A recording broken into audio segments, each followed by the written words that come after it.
traffic laws. 26 minutes more to the hour 9 o'clock. Good morning, Street, Sugar City, St. Kitts, Queen City, Nevis, and greetings to those of you around the world logged in and logged on right now. If you're listening via online means, let me encourage you to, while you're online, to check out YouTube. Look for ZLIZ on YouTube and take a look at the show. You can watch and listen and enjoy the show to say as if it's on television. Let me say good morning to Officer Bell and Officer Nisbet already here in the studio with me. How are you guys doing this morning? I'm good. Good morning, GQ. Good morning, Radio Land. Good morning. I'm wonderful. All right, great. Our topic this morning, it's about driver's license, correct? Yes. You may proceed. Yes. So good morning. My name is Constable Bell. With me, I have Constable Nisbet. Sitting in, we have the sergeant with us. GQ, today our topic is about the offense of driving without a valid and unexpired license and driving without the appropriate license. Now, several charges could be stemmed from those single charges. Driving without a valid and unexpired license and driving without the appropriate license. Now, even though you have a driver's license, once it is expired, you can receive that charge, which is driving without a valid and unexpired license. Okay. Also, if you are not a holder of any driver's license at all, you can also receive that charge. Okay? And also, persons who have driver's license, that doesn't mean you can drive any vehicle at all. Every license has a class. Okay, so break that down for us this morning. Okay, for example, you may have a P-Auto class license, but we are doing a checkpoint and we stop you and you're in a pickup that is standard, or you're driving a Mack truck. You're committing an offense. You're driving without the appropriate driver's license.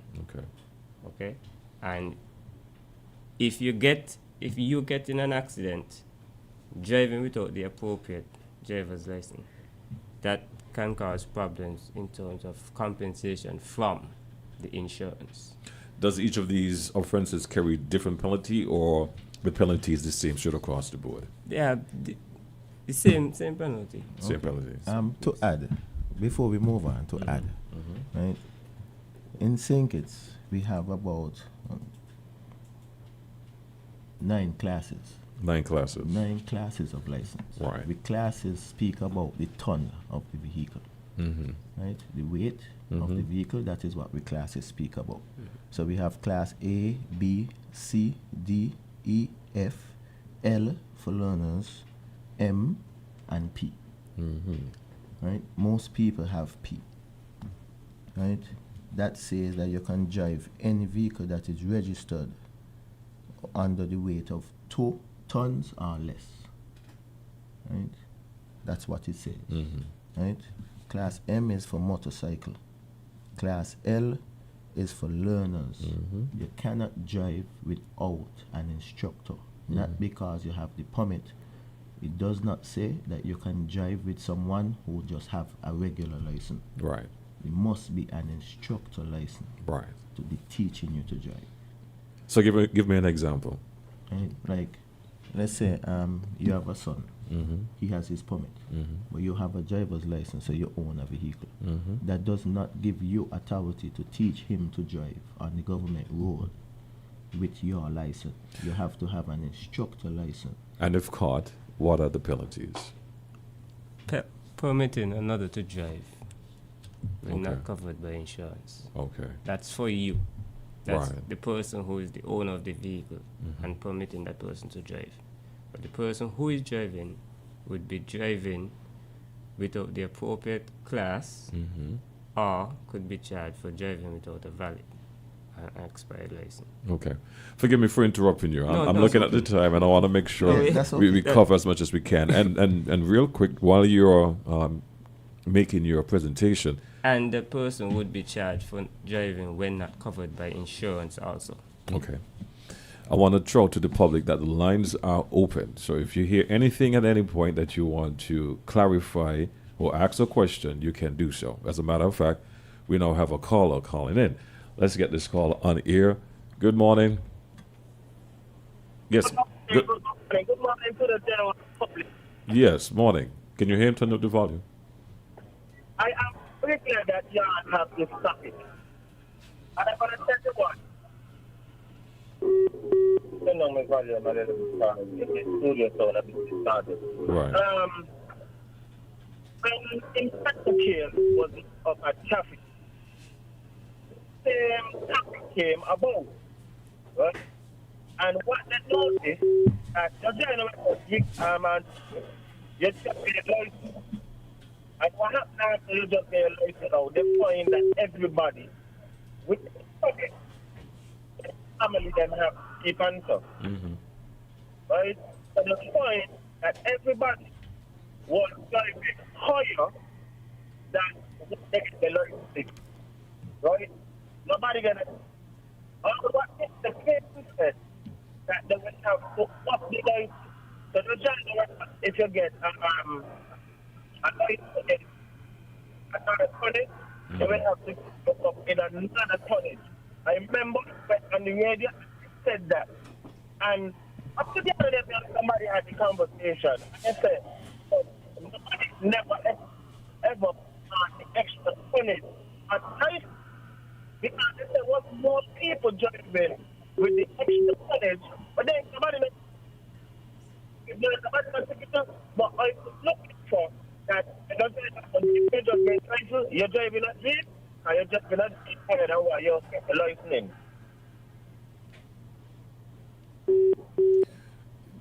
Officers, are you hearing him clearly? You understand what he's saying? He's speaking about the ton of the vehicle. Mm-hmm. Right? From what I understand, he's saying, right, is that you learn to drive in a car, Right. but you're gonna buy a jeep. So Right. he's trying to say that you learn in a lower ton, but you buy a bigger vehicle. Right? That's if I'm not understanding that clearly, he can call back and clarify it. But I think that's what he's speaking about. And is that an offense to do so? Yes, it is an offense. All right. Let's go back to the line. Good morning. You're live. Yeah, baby. I missed you this morning. Yes, bro. Yeah, Yes. fucking at it here. Officer Bell, Morning. I have a serious question. A lot of persons are complaining that they are being summoned again when they go to pay a ticket, right? They have been told that there are outstanding tickets that they haven't been paid. So it seems as though somewhere along the line, somebody is not clearing the system.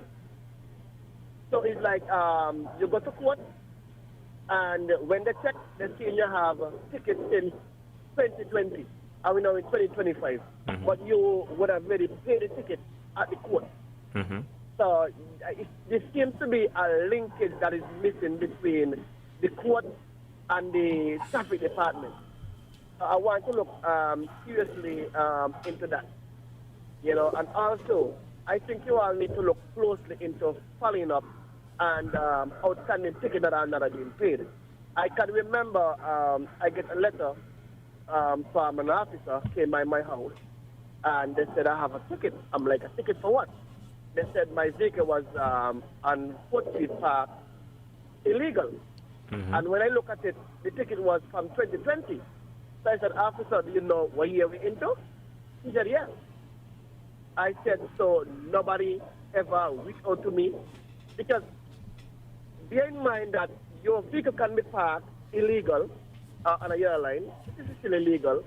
And an officer may place a ticket on top of it. Now, it can blow away, or someone can take it off. Now, you as the owner of the vehicle do not know that a ticket was issued to you. Do you think it is right to take me to court because you ticket me you never put the ticket on the vehicle, but I never receive it. Because when I go to obtain my vehicle, there was no ticket. They're taking this speed to take me to court, right, and try to prosecute me for an unpaid ticket that I personally, I am not aware of in this case. And I can justify that I never physically received the ticket. What do you go from there?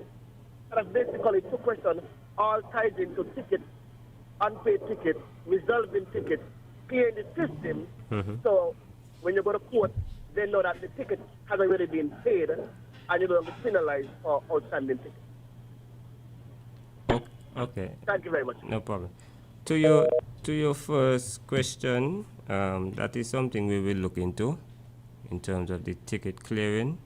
Your second question, normally officers are obligated to call the owner of the vehicle if they are not present at the scene when we issue a ticket to that vehicle. We call the owner to inform them that the vehicle was parked XYZ and it was issued a ticket for whatever offense. Normally persons would say they didn't see any ticket because they wasn't there. We would advise officers to make sure have everything that they could prove in the court that they issued a ticket to that vehicle. Normally we take a picture and to show the area where the vehicle was parked and the vehicle number and everything that is in it. But normally officers would call the owners and inform them that that vehicle was issued a ticket. If the officer did not do that, then that's something on our end that we should look into. But officers are supposed to call the owners to inform them. Once the physical driver is not there to present their driver's license, we call the owner. And the owner would either have to tell us who is in control of the vehicle or accept that ticket. Before we go to the phone line, what about the timeline? He said it took place in 2020. With the timeline, we don't have any control about We don't the have any timeline. control about it. Right? The timeline goes with the court. Right? Sometimes matters lapse. Right? So we have a backlog. So we're trying to catch back up.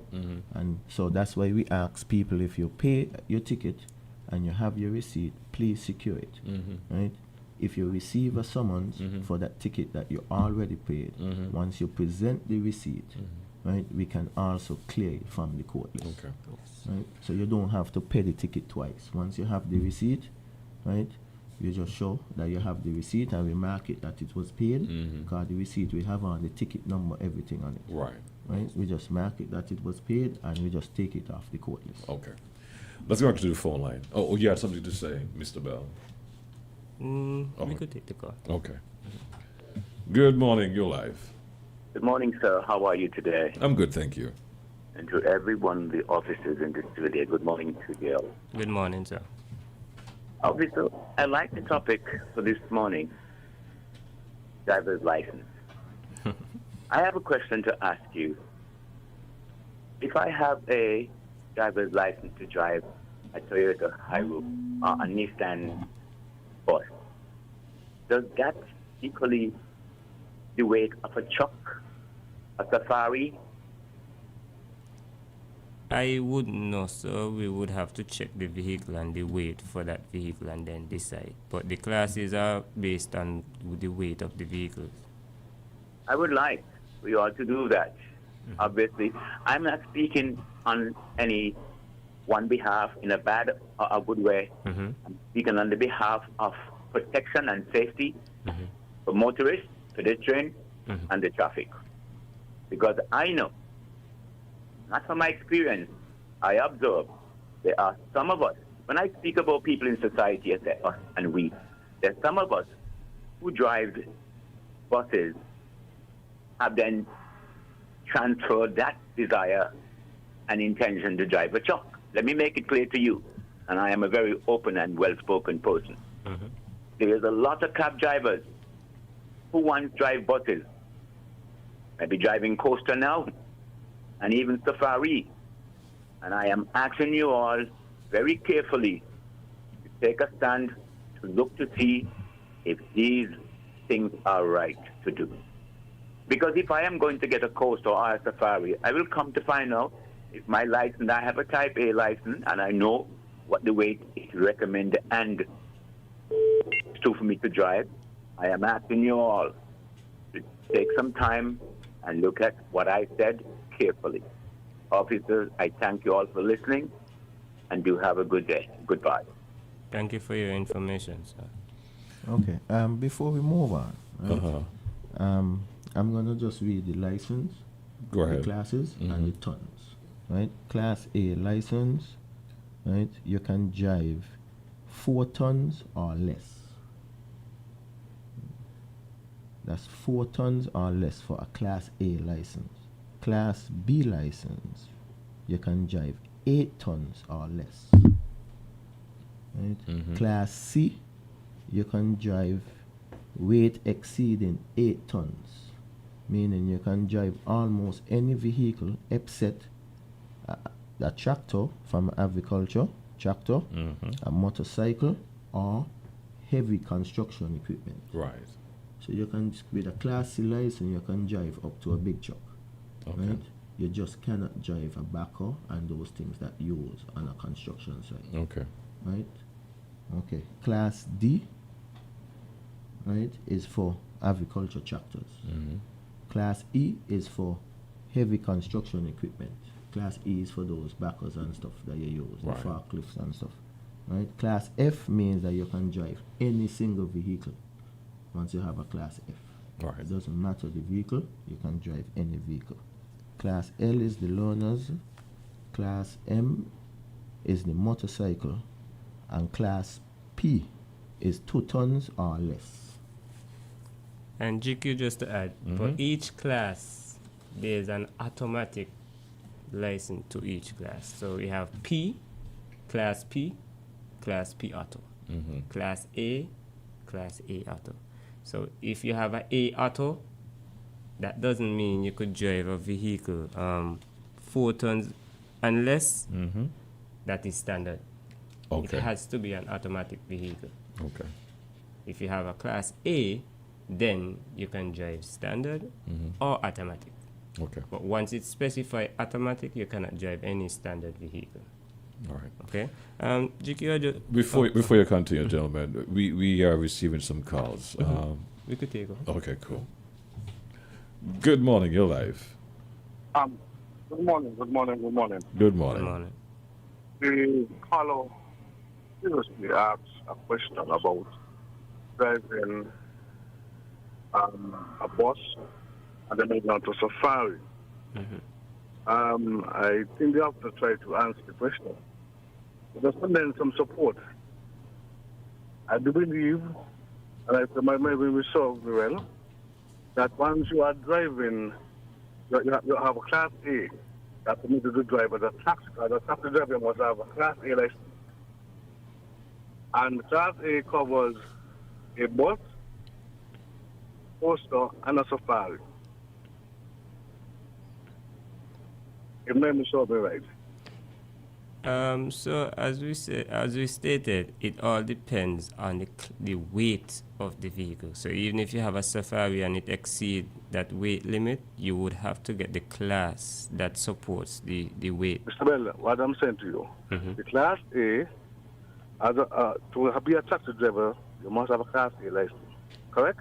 Minimum. That's the Huh? at least a Class A, at least. Right. Mm-hmm. And I'm saying to you that the Class A license covers the weight of a coaster, a safari, because safari is a small truck. I understand. Am I correct? I understand, sir, but each vehicle have different weights. You can have a Safari with a different weight to another So, Mr. person's Bell, Safari. We are contradicting ourselves. The classes are based on the weight, sir. It doesn't matter the type of vehicle that it is. It's just the weight. Anyway, have a good day, because you're misquoting what I'm saying to you. So have a good. Okay, sir. 465-1977, 465-1903, 662-8674. Good morning, you're live. Yeah, sorry, it's on the radio. I have to call back you because, and Mr. Bell, you might have to come back again because this is what you call a hot topic in terms of driving with the appropriate license. Right now, I drive Safari. Now, one of the things then that will run into problem is that a lot of the safari are make-up vehicles. Yep. They not come as a safari. They come as a truck. Yes. So when you look at the truck will give you a weight that you're going to license it with. Mm-hmm. And then you add to it, which means that weight will increase. It therefore means that someone will have to re-weight the safari truck to get the actual weight of it. Accurate. By then you will decide, okay then, you have exceeded the limit of a class A, you will have to go and get a class B, for example. I agree, sir. You know, it's as simple as that. Yes, I agree. That is It's so. simple as that. You don't need a lot of back and forth and whatever, you know. Yeah, that is. And I mean, the thing about it is that and the post is correct. Once to get a taxi license, you must have a class A license above. Yes. And I'm happy that you read out the back of the license. And I would encourage people to look at the back of your license and it will state the weight size. And you can always check your vehicle and you will see if you have the appropriate license for what you are driving. If it's a vehicle that you are driving every day and you know it's exceeding the weight, go to your boss, whoever you're working for, and let them know you will need to get an upgrade. Other thing, in terms of these guys with this motorcycle, right? I've noticed a lot of them driving this motorcycle don't have any license and don't have any insurance. I love Ford, but a lot of them are buying the bike from Ford, and I'm seeing them that they are having them insured, but they're not being registered. So I want to encourage you to inform them that it's against the law, that when they buy these bikes, they must have them licensed to get a number plate registered. And when they do that, they must go to Inland Revenue and have that vehicle registered to them. So they are missing some steps. I am not sure if they are educated on the process is ignorant or neglect, but I'm seeing a lot of this happening with these motorcycles right now in terms of having the correct license to drive them and the proper insurance. So you might want to embark on it. Like I said, this is a hot topic, and you might have to come back again and revisit this and just see the kind of response you're getting. But good topic, and thanks for being here and enlightening the public, and thanks for for providing this platform. Okay. Before we take the another call, right? To answer about the bikes, right? When you buy a bike from Courts, because we're using Courts a lot, right? So I'm gonna talk about Courts. When you buy a bike from Courts, Courts does everything with your vehicle, the bike. You register it, they call traffic inspect it, they put on the license plate, everything. What happens after that year is on you, not Courts. Right? Courts do not call you back to ask you if you register your vehicle next year. Right? They did everything before they give you the bike. Right? You can get a permit for a bike from the age of 16. Right? But you cannot get a driver's license until you reach 18. Right? That's the difference. Mm-hmm. So most of them have permits. Right? When they do buy them from Courts, they have to present that permit and stuff, because the bike is going to go into their name also. Right? All right. We have 2 minutes left. We're going to take one more call, and then I'll let you guys wrap up. And with your permission, can we continue this topic next week? Sure. All right, great. Let's take our final call for today. Good morning. Good morning.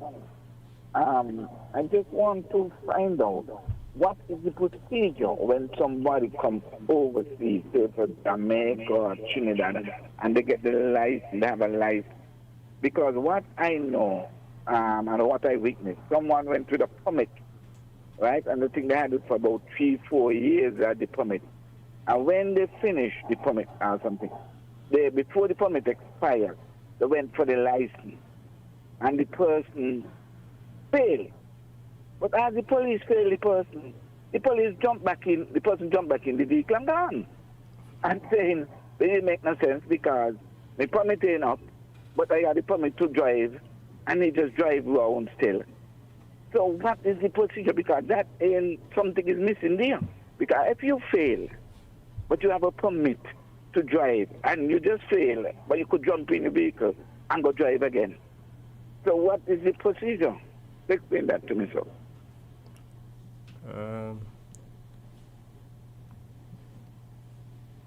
If someone comes into the federation and they have a driver's license from overseas, probably an international driver's license, they would have to come to the traffic department to get a permit to drive. Okay? If they are OECS country, they can drive here on their driver's license from their country. Any other persons, you have to come and you come to the traffic department and get a permit to drive temporarily. However, if you're trying to get a permanent driver's license here, you would have to get an instructor, the permit again to drive, to do a road test, and an instructor with an examining officer with examining to see if you can get our permanent driver's license. Okay? But nothing stops that person who have a valid license internationally from driving here once they have a temporary license to drive. All right. Your wrap up as quick as possible. It's 9 o'clock. Yes. If you can. Okay. Well, I'll just read out the stats that I had today for our offenses, and then I will let Nesbitt close out. Okay, cool. Okay, so persons arrested for driving without valid and unexpired license and insurance in 2024, and that's for the whole of 2024, was 32 persons. Oh, wow. Yes. But from January to April in 2024, it was 12. And from January to presently, it's 12. Okay? So the stats didn't go up or go down. Driving without the appropriate license in 2024, and that is the entire 2024, 21 persons were prosecuted for that offense. Tickets paid were 14. Okay? January to April 2024 is 7. Out of those 7, 6 were paid. For 2025, we haven't had any. Okay? Driving without a valid and unexpired license, and this is tickets, for 2024, 60. And out of those 60, 36 were paid. Driving for January to April 2024, it's 24 tickets were issued and 14 were paid. 2025, 27 were issued and 17 were paid. Now, the reason why we have two different stats for driving without valid and unexpired license are some persons have their license, but their license are expired, so they get a ticket. But some persons are driving and don't have any license at all, so we arrest them based on the Insurance Act. Okay? All right. Officer Nisbet, I just wanted to say good morning and be safe on the road. Yes. thank you so much, sir. And before we leave, I just want to say happy birthday to my son, Johnny Anson Bell. Nice, man. Happy birthday to your son. Thanks for being here, guys, and I'll see you all next week. Our 9 o'clock report is up next. Compliments to Grange. School zone.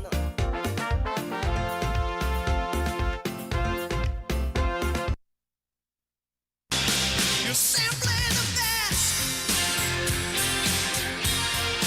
Better than all the rest. Are you looking for a place that provides skilled nursing care and rehabilitation services to people with special needs